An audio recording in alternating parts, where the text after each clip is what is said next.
Yo, welcome back, kembali lagi di channel Atwa Hayato. Bagaimana kabar nakama sekalian? Semoga selalu baik-baik saja. Opening baru di anime One Piece episode 1089 terlihat sangat menarik. Gaya animasinya terlihat berbeda. Dan dalam opening itu juga mengandung banyak spoiler mengenai cerita yang akan datang. Mulai dari duel antar karakter hingga kejadian-kejadian menarik lainnya yang akan muncul dalam cerita. Nah, di sini Mimin akan membahas salah satu panel di opening yang lalu yang sudah menjadi perbincangan hangat, yaitu mengenai panel yang menunjukkan transisi antara Vivi dan Bonnie. Nah, di bagian ini Vivi terlihat akan masuk ke sebuah lubang cahaya, lalu langsung berganti scene tentang Bonnie yang akan menyentuh bola ingatan Kuma berbentuk cakar Nikyu Nikyu no Mi. Berdasarkan hal itu, para fans yakin jika Vivi lah yang akan mewarisi buah Nikyu Nikyu milik Kuma. Ya, sebenarnya prediksi mengenai Nikyu Nikyu no Mi yang akan dimiliki oleh Vivi sudah muncul sejak lama, tepatnya setelah chapter 1085 rilis. Pada chapter itu, Im-sama bercerita tentang sosok leluhur kerajaan Alabasta, yaitu Ratu Lily. Nah, menurut Im-sama, Ratu Lily ini sudah melakukan sebuah kesalahan besar yang membuat batu-batu poneglyph tersebar ke seluruh penjuru dunia. Pada chapter itu juga terungkap jika Ratu Lily dan keturunannya adalah penyandang Namadi. Hal itu berarti Raja Cobra dan Putri Vivi juga termasuk penyandang Namadi. Kemudian kira-kira hal apa saja yang membuat Vivi pantas dan perlu memiliki Nikyu Nikyu no Mi?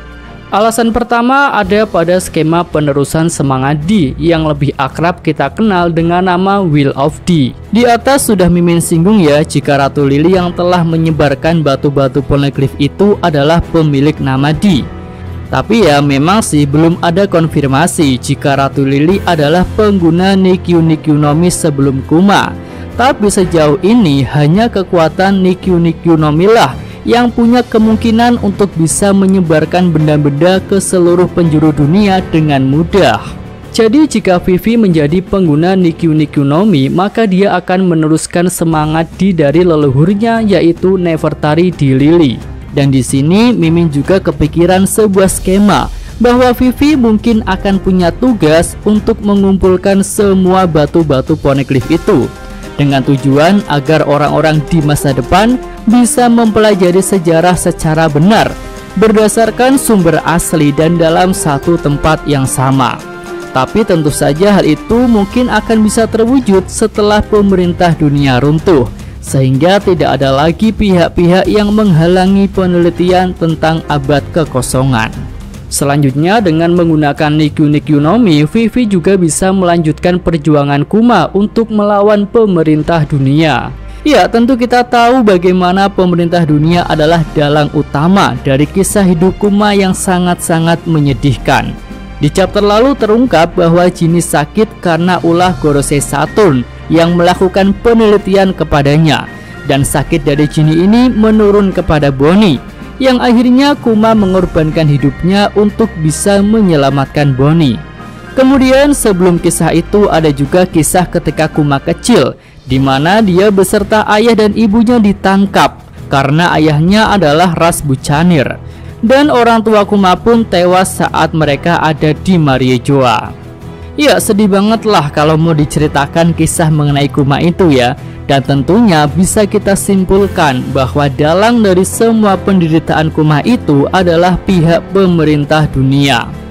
Nah, jika Vivi menggunakan Nikyu Nikyu no Mi, tentu dia juga turut serta membawa tekad Kuma untuk terus melawan pemerintah dunia. Kemudian Kuma yang sangat mengidolakan Nika tentu akan senang jika kekuatannya tetap pada orang-orang yang membantu Nika. Nah, hal itu juga bisa nyambung ya dengan alasan ketiga mengapa Vivi akan memiliki kemampuan Nikyu Nikyu no Mi, yaitu Vivi merupakan kandidat kuat untuk menjadi nakama terakhir kru topi jerami. Ya, walaupun baru-baru ini nama Bonnie semakin menguat untuk menjadi nakama, tapi dengan melihat situasi yang ada, tampaknya Bonnie akan tetap menjadi bajak laut yang mandiri. Lalu nasib kru Bonnie juga hingga saat ini belum diketahui, dan Mimin rasa mereka semua masih aman dan baik-baik saja Mungkin mereka dan Bonnie hanya terpisah karena terjebak cuaca ekstrim ketika akan memasuki Pulau Egghead. Nah, kembali kepada Vivi. Jika Putri Alabasta itu akan menjadi nakama kelompok topi jerami, tentu dibutuhkan sebuah kemampuan khusus agar dia bisa setara dengan kekuatan para kru topi jerami saat ini, yang mana setelah pertempuran Wano mereka sudah memiliki banyak peningkatan kemampuan. Oke, alasan terakhir Vivi akan menjadi pengguna Nikyu Nikyu no Mi adalah karena saat ini dia sedang menuju Pulau Egghead, dan Kuma yang merupakan pengguna Nikyu Nikyu no Mi saat ini juga sudah sampai di pulau masa depan itu. Ya, posisi terakhir Vivi ada di balon udaranya Morgan, dan pencari berita itu juga sedang menuju ke Pulau Egghead untuk meliput berita terbesar abad ini, yaitu mengenai turun tangannya seorang Gorosei secara langsung untuk mengepung Yonko topi jerami. Nah, dengan timeline itu sangat dimungkinkan bagi Vivi untuk bertemu dengan kru topi jerami di Pulau Egghead, dan dia akan mendapatkan kemampuan Nikyu Nikyu no Mi dari Kuma pada momen tersebut. Ya, sesuai pembahasan Mimin yang lalu, besar kemungkinan bahwa Kuma akan meledakkan diri untuk bisa menyelamatkan Bonnie, karena pada diri Kuma ada sebuah tombol untuk meledakkan diri. Dan dengan salah satu skema yang tidak alami, mungkin saja Vivi akan bisa mendapatkan kekuatan Nikyu Nikyu no Mi dari Kuma. Ya, tentu sudah banyak sekali ya skema penerusan kemampuan Devil Fruit tanpa harus memakannya secara langsung. Setidaknya Mimin rangkum ada 3 ya, kecuali yang dilakukan oleh Kurohige, karena itu masih misterius bagaimana caranya. Nah, pertama adalah dengan cara klon murni seperti Uo-Uo no Mi-nya Kaido, yang akhirnya buah tiruannya itu dimakan oleh Momonosuke. Kedua dengan cara pembuatan darah hijau seperti yang ada pada Seraphim. Lalu yang ketiga dengan mengekstraknya secara langsung dan diberikan kepada pengguna baru seperti yang dilakukan oleh Gorosei Saturn kepada Bonnie. Dan dengan beberapa skema itu tentunya kita tidak akan terkejut jika Vivi yang sama-sama berada di Egghead nantinya akan bisa menjadi penerus Nikyu Nikyu no Mi tanpa memakan buah aslinya secara langsung. Oke, itu aja pembahasan untuk video kali ini. Jika nakama sekalian punya pendapat lain yang lebih bagus, silahkan bisa tulis pada kolom komentar.